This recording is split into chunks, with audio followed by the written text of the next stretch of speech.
Hello again, everyone, and welcome in. I'm Steve Baker, the voice of the Redhawks, joined by head football coach Chuck Martin as we break down position by position the 2017 Miami Redhawks. And today, talking about the defensive backs. And this is a pretty good unit led by Heath Harding, coming back and obviously named to all of the watch lists. And it's nice to see members of the team getting recognition, but just one of the cogs on that defensive back. Yeah, and he's obviously been going to be a 4-year starter now, starting at corner, starting at safety, starting at corner. Him and DeAndre coming back on the corners, we feel really good about. Not only obviously Heath had an explosive year, run support, pass game, defending the pass, interception, big plays. But then DeAndre really had a nice sophomore year. First-year starter, kind of took over and solidified that field corner spot. That early last year was an issue and a very inconsistent play. But then we feel good about our backups. You got Cedric Assay coming back, who's going into his sophomore year, who we think has got a chance to be a really good player.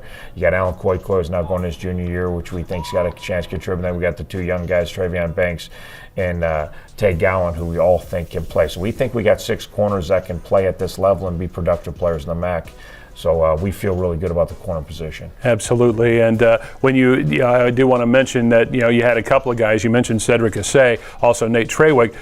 They are 2 sport athletes, as both of those participated in the track program. Nate Trawick was shot put, and Cedric Assay showing his speed, anchoring the 4x1. Yeah, it was nice to see those guys get out and try to help and score some points and track. And Nate, I think, scored a couple, and said, I think, got tweaked his leg before finals, so he didn't get to run the finals. But it's nice to have athletes on your football team that the track coach wants. Absolutely, and the defensive secondary made big play after big play a year ago. When you take a look at that, and whether it's a blocked pass or batted down pass, but interceptions, they became really ball hawkers out there for you. Yeah, way different than our first couple of years. Right. When the ball's in the air, you kind of close your eyes and knew it was going to be complete, and there was not much defense. Not much you can do about it. And we talked about the corners, and then safeties obviously come back with some good experience there. Obviously, lose Bucci Okafor, who rotated at field safety with Josh Allen for most of the year. But you got Tony Reed, who's basically a 3-year starter coming back at boundary safety, and you have his backup, Matt Merrimee, who's become a really good player for us and a kid that has potential to be a starter for us, backing up Tony. Then at the field safety, you got Josh Allen, you got Darius Thompson.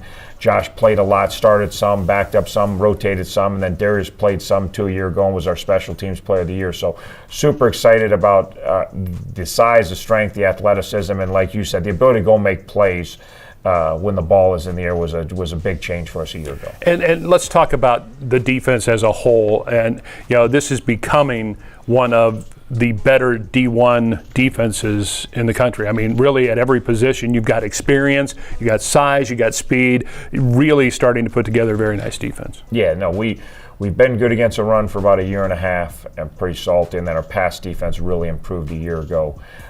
We have playmakers now at all positions. We have kids that you're not shocked to call somebody's name, and that's what you need. Over the course of a game, you're going to play 70, 80, 90, 100 snaps maybe on defense. It can't just be one guy making every play. You can't just be calling Ken Kern's name every time. It's in for a long year. Well, last year, all the guys that can contribute from D-line to linebacker to secondary, we got playmakers all throughout our defense, and that's in this day and age of offensive football in college. You need big plays to get stops. You don't get stops otherwise. So you got to have some guys, and all the guys are coming back, have the ability to help get us off the field on a consistent basis. Thank you, Coach. Appreciate it. That is our look at the defensive backs of the 2017 Miami Redhawks. Up next, we'll talk about the tight end position on the Redhawks. That's next time here on MiamiRedhawks.com.